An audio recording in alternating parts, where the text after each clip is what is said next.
Itamaraty panik saat mengetahui bahwa Trump menerapkan efek Maduro terhadap Lula. Karena sekarang, keterkejutan itu bukan berasal dari rumor di belakang layar, melainkan dari dokumen resmi yang dikirim ke Dewan Perwakilan Rakyat dan ditandatangani oleh Menteri Luar Negeri Mauro Vieira. Tapi bukan hanya tarif besar-besaran yang menimbulkan kekhawatiran di sini bagi pemerintah Brazil, kan temanku? Kita juga tahu bahwa Kementerian Luar Negeri telah menyatakan kekhawatirannya tentang kemungkinan pengelompokan kelompok-kelompok kriminal di Brazil sebagai organisasi teroris. Pemahaman seperti itu dari pihak berwenang Amerika Serikat. Selain tarif besar-besaran, apa yang sedang diperkirakan atau dikhawatirkan oleh Kementerian Luar Negeri terkait hal ini? Mereka khawatir akan adanya aksi militer dari Amerika Serikat di wilayah Brasil. Bia, ini adalah informasi yang saya sampaikan di kolom saya. Hari ini, di situs Jovempan, saya ingin mengundang para pendengar, pemirsa, dan pengguna internet untuk mengakses www.jovempan.com.br. Siapa yang sedang menyaksikan kita di layar? Kami menunjukkan bahwa Itamaraty mengakui adanya risiko aksi militer dari Amerika Serikat di Brasil karena PCC dan Komando Vermelho. Dokumen resmi ini dikirim ke Dewan Perwakilan Rakyat oleh Kementerian Luar Negeri negara kita, yaitu Itamaraty, yang secara eksplisit mengakui kekhawatiran bahwa klasifikasi Primeiro Comando da Capital (PCC) dan juga Komando Vermelho sebagai organisasi teroris oleh Amerika Serikat dapat membuka jalan bagi tindakan ekstrateritorial Amerika, termasuk yang bersifat militer di wilayah Brasil. Kementerian Luar Negeri mengakui bahwa klasifikasi Primeiro Comando da Capital dan Komando Vermelho sebagai organisasi teroris oleh Amerika Serikat dapat membuka peluang bagi tindakan ekstrateritorial terhadap institusi, perusahaan, dan warga negara Brasil, termasuk risiko penggunaan kekuatan militer terhadap wilayah nasional. Bobot politiknya terletak pada fakta bahwa pemerintah Lula sendiri secara tertulis mengakui bahwa kejahatan terorganisir di Brasil telah menjadi masalah internasional. Pemerintah mengeluhkan soal kedaulatan ketika Washington semakin menekan, namun enggan menghadapi kenyataan bahwa kedaulatan juga bisa hilang. Ketika kelompok-kelompok kriminal menguasai lingkungan, mengusir keluarga, mendebar ketakutan, dan mengendalikan wilayah di mana negara telah lenyap. Itulah yang diakui oleh Itamaraty. Saya akan ceritakan semuanya kepada Anda. Jika Anda suka konten yang langsung dan tanpa basa-basi seperti ini, pertimbangkan untuk berlangganan, karena di sini ada video seperti ini setiap hari. Jawaban yang dikirimkan ke DPR lahir dari permintaan informasi yang diajukan oleh anggota Dewan Evair Vieira de Mello dari Partai Republicanos Espírito Santo. Dokumen tersebut sampai ke legislatif dengan tanda tangan Mauro Vieira dan membahas secara langsung posisi pemerintah Brasil terhadap keputusan Amerika untuk mengkategorikan faksi-faksi kriminal Brasil sebagai organisasi teroris. Itamaraty menyatakan bahwa mereka tidak menerima komunikasi resmi sebelumnya dari Amerika Serikat mengenai niat untuk mengklasifikasikan Primeiro Comando da Capital dan Komando Vermelho dalam kategori tersebut. Meskipun demikian, kementerian mengakui bahwa mereka menentang langkah tersebut dan menilai bahwa hal itu dapat membawa dampak ekonomi dan kedaulatan bagi Brasil. Di kolom kami di Jovempan, kami bahkan menampilkan dokumen lengkap beserta bagian yang dikutip. Tepatnya kekhawatiran ini berasal dari Mauro Vieira, Menteri Luar Negeri Brasil, yang menandatangani dokumen ini dan mengirimkannya ke Dewan Perwakilan Rakyat. Menurut dia, teks ini memang merupakan pernyataan yang lebih langsung dari pemerintah Lula tentang risiko dari langkah sepihak yang baru-baru ini diumumkan oleh Gedung Putih di Washington. Dan seluruh polemik ini telah kami ikuti di jurnalisme Jovempan selama cukup lama. Saya sendiri sudah mengikuti sepanjang program kami dalam beberapa bulan terakhir, membawa semua perkembangan yang terjadi. Baik dari pihak-pihak Brasil yang berhubungan dengan pemerintah Amerika, maupun dari pemerintah Amerika sendiri, lebih spesifiknya dari Departemen Luar Negeri yang dipimpin oleh Marco Rubio. Tentang situasi ini, selama berbulan-bulan, kami dari tim jurnalisme Jovempan sudah memetakan kemungkinan ini, menunjukkan kemungkinan ini, dan sudah membahas masalah ini. Setiap kali hal ini terjadi, selalu ada penolakan dari pihak pemerintah Brasil bahwa hal itu bisa terjadi. Lalu sekarang bagaimana? Dokumen ini yang bertanggal 1 Juli, tetapi baru dirilis hari ini di sistem Dewan Perwakilan Rakyat Brasil, menunjukkan bahwa memang inilah kekhawatirannya. Jadi ini resmi dari pemerintah Brasil, pemerintah Lula. Dalam dokumen tersebut, mereka menunjukkan kemungkinan adanya aksi militer Amerika Serikat di Brasil karena penetapan PCC dan Komando Vermelho dari organisasi kriminal menjadi organisasi teroris. Kekhawatirannya jelas. Begitu Washington memasukkan kelompok-kelompok ini ke dalam kategori terorisme, pemerintah Amerika Serikat mendapatkan alat yang lebih keras untuk bertindak di luar perbatasannya. Mauro Vieira menulis bahwa klasifikasi tersebut bisa digunakan sebagai pembenaran untuk tindakan ekstrateritorial terhadap institusi-institusi Brazil, terutama di bidang keuangan, migrasi, dan pidana. Bagian yang paling tegas muncul segera setelah itu, ketika dokumen tersebut mengakui risiko penggunaan kekuatan militer Amerika Serikat terhadap wilayah nasional.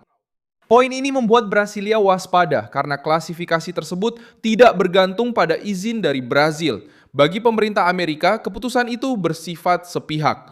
Brasil bisa tidak setuju, mengeluh, mencoba bernegosiasi, dan memperkuat diplomasi. Namun, Brasil tidak dapat mengendalikan sendiri dampak hukum dan politik dari penetapan yang dibuat di Washington. Disinilah efek Maduro mulai diperhitungkan setelah operasi Amerika yang menangkap Nicolas Maduro di Venezuela pada 3 Januari 2026. Pemerintah Lula mulai menyadari bahwa Trump tidak menggunakan jenis penetapan ini sekedar retorika. Langkah ini tidak terjadi begitu saja. Sebelum itu, Senator Flavio Bolsonaro mengatakan bahwa dia meminta Donald Trump untuk mengklasifikasikan Primeiro Comando da Capital dan Comando Vermelho sebagai organisasi teroris.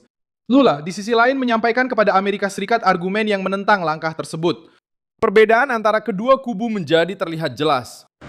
Saya akan menjadi orang pertama yang menggunakan kata itu dalam sebuah dengar pendapat publik di mana saya akan memaparkan argumen-argumennya, baik yang teknis maupun yang politis juga. Menunjukkan bahwa kemungkinan penerapan tarif itu buruk bagi Brazil, tapi juga buruk bagi Amerika Serikat. Saya akan membela PIX yang diciptakan pada masa pemerintahan Presiden Bolsonaro dan telah mendorong inklusi jutaan warga Brasil ke dalam sistem perbankan. Masalahnya bagi Lula adalah bahwa kata kedaulatan tidak menghapuskan dominasi nyata kejahatan terorganisir di beberapa bagian Brasil. Itamaraty sekarang khawatir dengan kemungkinan aksi dari pihak asing. Namun rakyat Brasil biasa telah hidup selama bertahun-tahun di bawah aksi harian kelompok-kelompok kriminal yang berfungsi sebagai kekuatan paralel. Jawaban dari pemerintah menyatakan bahwa lembaga keamanan publik, intelijen, dan peradilan telah ikut serta dalam evaluasi internal dan menyimpulkan bahwa mengklasifikasikan faksi-faksi ini sebagai teroris tidak akan membawa manfaat konkret bagi kerjasama internasional. Argumen resminya adalah bahwa perlakuan sebagai organisasi kriminal transnasional sudah memungkinkan pertukaran informasi, penyitaan aset, pengembalian aset, dan pemberantasan pencucian uang. Namun reaksi dari Washington menunjukkan bahwa Amerika Serikat memandang masalah ini secara berbeda, bukan hanya sebagai perdagangan ilegal, tetapi sebagai ancaman yang luas, penuh kekerasan, dan berskala internasional. Ada kekhawatiran. Persetujuan dari Itamaraty juga memiliki aspek keuangan. Penetapan yang terkait dengan terorisme dapat membekukan aset, membatasi transaksi, dan mewajibkan perusahaan yang berada di bawah yurisdiksi Amerika untuk memutuskan hubungan dengan orang atau entitas yang terkait dengan kelompok tersebut. Peringatan ini berlaku bagi orang-orang yang sedang diselidiki dan setiap struktur yang dapat dianggap sebagai jembatan, bahkan secara tidak langsung, dengan uang dari kelompok kriminal. Kejahatan yang sebelumnya tampak jauh dari perdagangan luar negeri, kini muncul sebagai risiko bagi seluruh sektor. Koordinasi di Washington berjalan melalui jalur lain. Pada saat yang sama, Paulo Figueiredo, sekutu Eduardo Bolsonaro di Amerika Serikat, meminta pemerintah Trump untuk menangguhkan tarif tinggi atas impor dari Brazil dan mengalihkan tekanan menjadi sanksi individu terhadap para hakim Mahkamah Agung Federal menggunakan instrumen seperti Undang-Undang Magnitsky. Logika permintaannya sederhana, tarif umum berdampak pada produsen Brasil dan konsumen Amerika. Sanksi individu menargetkan pejabat yang dituduh melakukan penyalahgunaan kekuasaan hukum. Apa yang diusulkan oleh Paulo Figueiredo? Dia mengatakan seperti ini, lihat. Mari kita tukar. Dia menyarankan agar pemerintah Amerika menukar penerapan tarif, yaitu 25% tarif atas produk-produk Brazil, dengan sanksi kepada pejabat, kepada para hakim Mahkamah Agung Federal.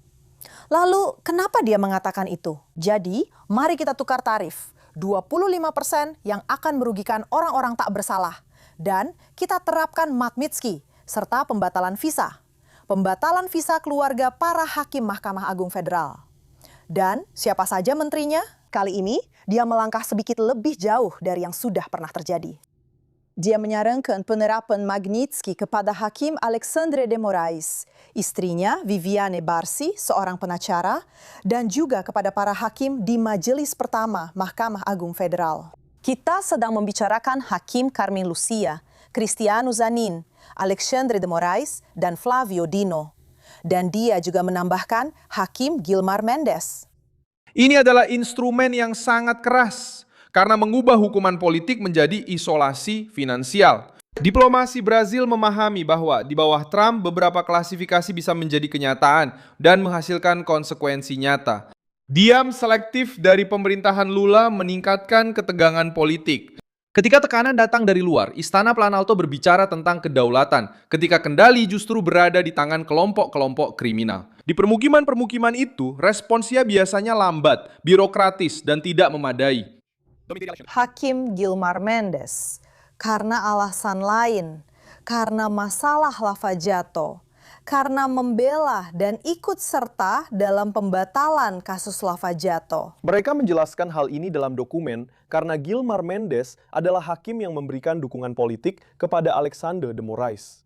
Dan memang benar, Gilmar Mendes adalah hakim paling senior di Mahkamah Agung Federal. Dan dia bukan hanya hakim paling senior, tapi juga hakim yang paling sering memberikan wawancara, yang paling sering berkomunikasi dengan dunia politik, dan yang memberikan dukungan kepada Alexandre de Moraes. Dan juga yang mengatur strategi untuk melindunginya, menjaga Mahkamah Agung dari serangan lawan politik. Dokumen yang ditandatangani oleh Mauro Vieira itu justru mengungkapkan lebih banyak daripada yang ingin diakui oleh pihak diplomasi. Kekhawatiran itu bukan hanya soal Trump, tapi juga soal kenyataan bahwa Brasil telah kehilangan kendali atas sebagian dari realitasnya sendiri. Dan sekarang, sebuah kekuatan asing menggunakan celah ini untuk membenarkan tekanan. Pukulan berikutnya bagi Planalto tidak hanya akan datang dari oposisi di Kongres, tetapi juga dari pertanyaan yang dokumen itu tempatkan di pusat perdebatan. Mengapa pemerintah Brasil begitu takut terhadap reaksi Amerika terhadap kelompok-kelompok kriminal yang meneror warga Brasil setiap hari? Kedaulatan sejati dimulai ketika warga bisa hidup tanpa harus meminta izin kepada para penjahat. Terima kasih banyak telah menonton video ini sampai selesai. Dukung proyek kami dan berkontribusilah secara finansial melalui kode Pix yang muncul di layar Anda. Kami adalah saluran independen yang fokus untuk memberi Anda informasi yang benar. Kontribusi Anda membantu kami untuk terus bertahan.